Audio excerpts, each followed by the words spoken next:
I don't feel like I'm living if every single day I'm not doing something to where I'm pushing my limits. I'm Joseph Esther, driver of the Rigid Industries KMC Wheels Bad Habit Monster Truck. I started off riding motocross from a very early age.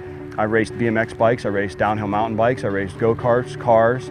I'm now racing short course off-road. It's always my fix of adrenaline. We're at the Cornfield 500 in Columbus, Pennsylvania.